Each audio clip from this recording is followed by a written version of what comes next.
So hello guys, Take the Duke here, and this video is going to be a short opinion of my bike. So the bike in question is a 2014 Honda CB500X. So I purchased this bike back in 2016. So I've had her for 4 summers now, and sorry there's some wind noise. And I am the second owner. The first guy did around maybe 7,000 kilometers, and I've done another 8 on top of that one. And I have a few things I want to talk to you about this bike. And yeah, so specifications: it has a 471cc engine pumping out 35 kilowatts, which is the illegal max you can have for the A2 licensed bike here in Finland, and probably elsewhere in Europe as well. So before this bike I had the KTM Duke 125, and that's an A1 bike, so it was pumping out 11 kilowatts, so roughly 3 times more power than this one. And it's actually quite a nice jump from an A1 to A2. It's got a reasonable amount of power, but the torque isn't quite what you would get on another bike. If you would restrict a bigger, say 70 kilowatt bike down to 35, the torque doesn't restrict the same way, so it doesn't have quite as much torque as a bigger bike squeezed down. I mainly use this bike for commuting, and there is a reason why, and I'll get to that later. But it's a really good commuter bike. First gear is pretty short, so it's not easy to stall, and that's something that makes it pretty good for beginners.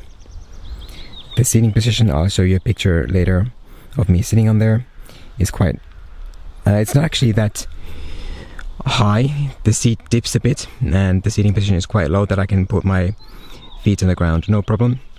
I am 174 centimeters tall and 70 kilos roughly, if that helps. But the handlebars are nice up and high, so your back is pretty straight and you have a good view over the other cars, and that's why I like driving around the city and commuting. I've kept the bike stock, so stock exhaust and stock windscreen. The windscreen gives a pretty good amount of wind protection to like your chest area, stomach area, but it makes it so that all the wind goes straight into your helmet, and that means it's a pretty loud bike at highway speeds because all the air comes to your helmet and creates a lot of wind noise. There was a higher windscreen that came up maybe 10 centimeters or so higher, but I didn't really see any improvement with that one. I think the best option will probably be without any windscreen, so the airflow is cleaner, no buffeting that way. So when I'm riding around normally, I average maybe 4.5 to 5 liters per 100 kilometers, which is pretty good. It has a 17 liter tank, so I think the range is somewhere a bit above 400 kilometers. There are no LED lights on this bike, so it's just normal bulbs in the back and in the front as well.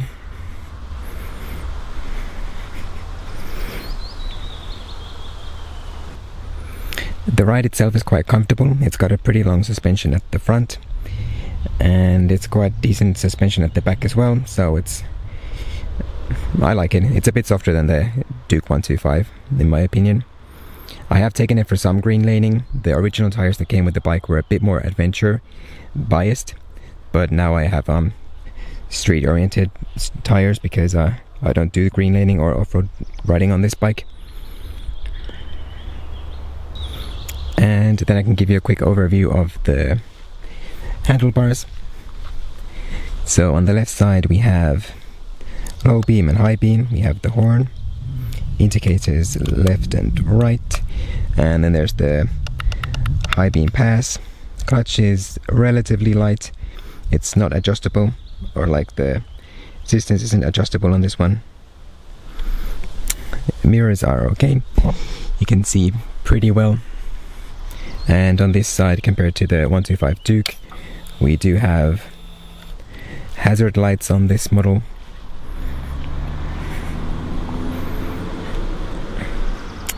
So we can get both blinkers on and running at the same time at the front and at the rear. Nice. And then we have ignition here on the right side as well. So 17,000 kilometers, there's been no problems. I've had it since 7. Just on the regular maintenance on this bike, the interval period for service is 12,000 kilometers, which is quite high. They recommend that you change oil every year though, but still 12,000 is pretty good. And it has the clock here. There is ABS standard on this bike. I haven't really had to use it. I think maybe once or twice it's come in handy. The screen is very readable in all lighting conditions. The speed is dead center, so it's easy to see. The revs are sometimes a little difficult to read, but compared to other bikes that I've seen, it's pretty good.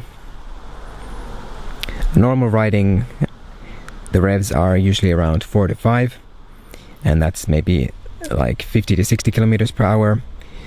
60 kilometers out per hour is good in the 4th gear, and then in the highway driving 6th gear, when you're doing roughly maybe 100 kilometers per hour or so, is somewhere a bit over 6. So the gearing is pretty short, and that's why it's not really good for the highway driving. And max speed I would guesstimate is somewhere around 160, maybe a bit over. There is a first trip. There we go, focus. There is another trip.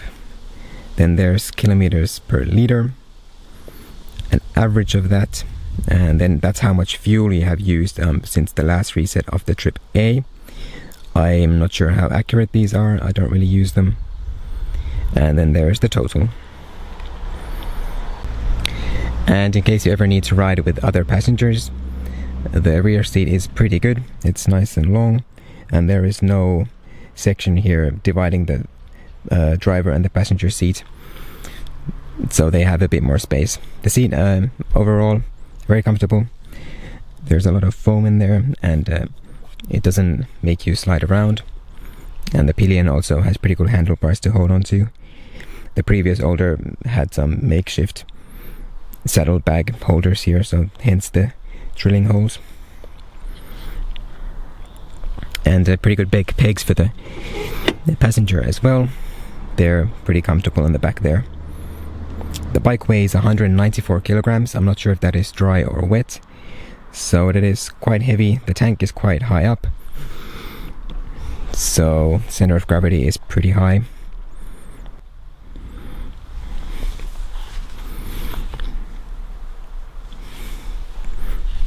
And 0 to 100, I did a video on that earlier. I'll link it at the somewhere up here. And I think I averaged 5.5 seconds to 100. So it's quicker than most cars on the streets. And let's do a quick startup. So as with a Honda, you would expect it to start up every time, and it absolutely does that. So I ride it from pretty much all the way from 0 degrees to how high it gets here in Finland, so maybe 30. And yeah, always starts up no problem. So let's do a quick ignition, and if you want to hear more sounds, then you can go to the acceleration video. So we are now in neutral, and yeah, let's start her up. Idle is at roughly 1500.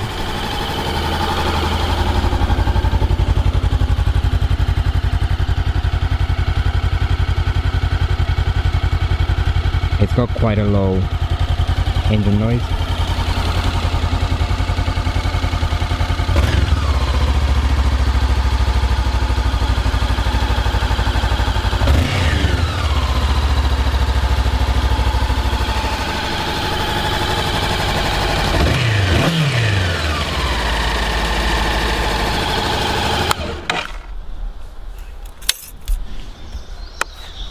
There, and now I'll show you the seating position.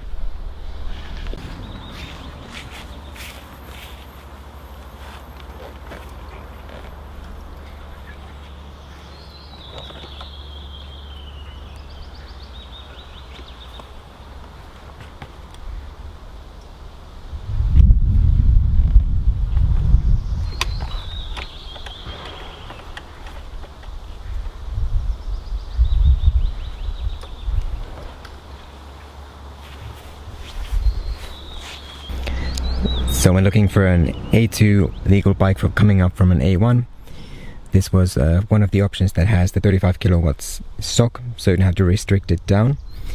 The EU says you can restrict a bike from 70 kilowatts down to 35, but no more than that. And the Honda also has the CB500F and R, but I have not driven those, and I prefer the adventure styling a bit more. But the school I did my A2 license at had a Yamaha, I had a Yamaha MT7 maybe, and that was restricted down to the 35 kilowatts, but it had loads more torque, so it was definitely faster and had much more low-end grunt than this bike. So that's something to take into consideration, that if you want the max torque, it's better to restrict down than get a stock 35 kilowatt bike.